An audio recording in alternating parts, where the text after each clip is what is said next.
All right, diversification. Let's get straight into it. Diversification, or whakakanurotanga, is first of all a very important component to investing successfully.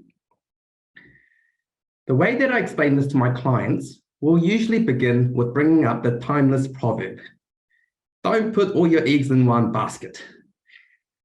I'm sure most of you have either heard or used this proverb before, but for those that haven't, what this is implying is that if you have just one basket to hold all your eggs, and let's say you had one of those bad days and accidentally dropped this basket, you may end up with all broken eggs. So instead, you should diversify by distributing your eggs into different baskets, which will reduce your risk of losing them all. Now, this holds for investments as well. In the context of investing, diversification can be explained as having different types of investments, which are your eggs in your investment portfolio, across many different levels. Now, before deciding where to put your eggs, you do need to understand yourself, or even better, discuss with your financial advisor what your financial goals are, while also figuring out how much risk you can, want, and need to take. After you have done all that, you can start to apply the first level of diversification, which is often described as asset allocation. Asset allocation is financial jargon for how you allocate your investments across different types of investments, or going back to the proverb, into the different baskets, which we call asset classes. The second level of diversification is in the eggs themselves, where you carefully select the right mix of different eggs to be put into each of these baskets. The key here is that you shouldn't invest all your money into one single company, one industry, one investment type, or even in just one country. Basically, you shouldn't invest in one of anything. The main goal of diversification is that you want your investments to be negatively correlated. So when one is going down, another is going up. Here is an example of how we might put diversification into action for a balanced investor.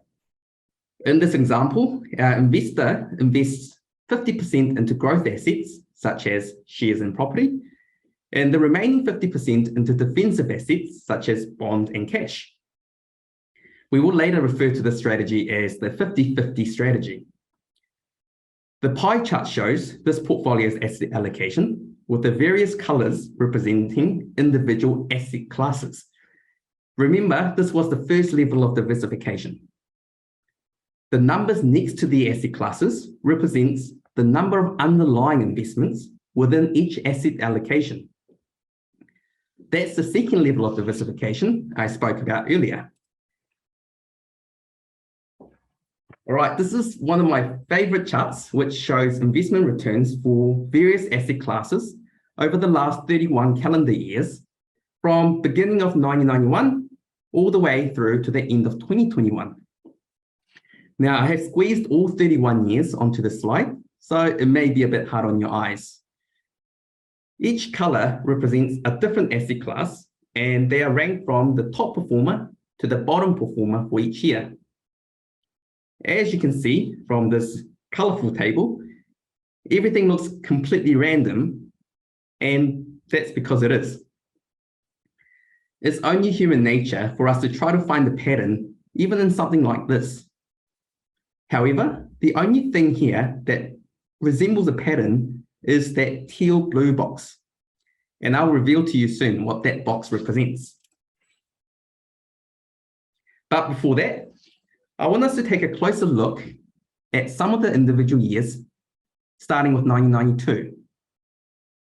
Here, we had the top two performing asset classes, which were global bonds and New Zealand shares, which both delivered 11%. While the worst two performing asset classes for this year were Australian shares with -8% and New Zealand property with -39%. Wow. Let's fast forward about 15 years to the year 2007, and we now see something completely different.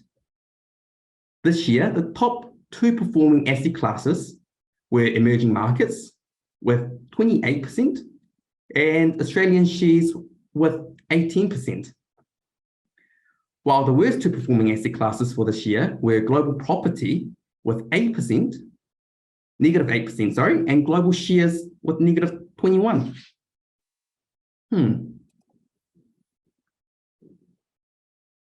The last year I want to show you is 2021. And this is interesting because once again, looks completely different, where we see the top 2 performing asset classes for this year were the global property and global value shares, which delivered 39% and 28% respectively. While the 2 worst performing asset classes for this year were global bonds and New Zealand bonds, which delivered -1% and -4% respectively. If we now take the average of all those years, it is worth mentioning that over the long term, all the asset classes provided a positive return. However, some of them delivered a very, very bumpy ride along the way. The smoothest ride was delivered by the teal blue box I referred to earlier, and I can now reveal to you that it represents the 50-50 strategy. That's how diversification works and why it plays such an important role in any investment strategy. As we can see from the randomness of this chart, even trying to pick the best asset class is much harder and riskier than if you had a diversified mix. There is some downside of diversification to note. Being diversified means your investments will never be the top performer, but also means they will never be the bottom. In other words, if one of your investments do really well, then you won't make as much as if that was your only investment. However, it also means that you'll never only hold the worst investment. That's it from me. I hope this has been helpful.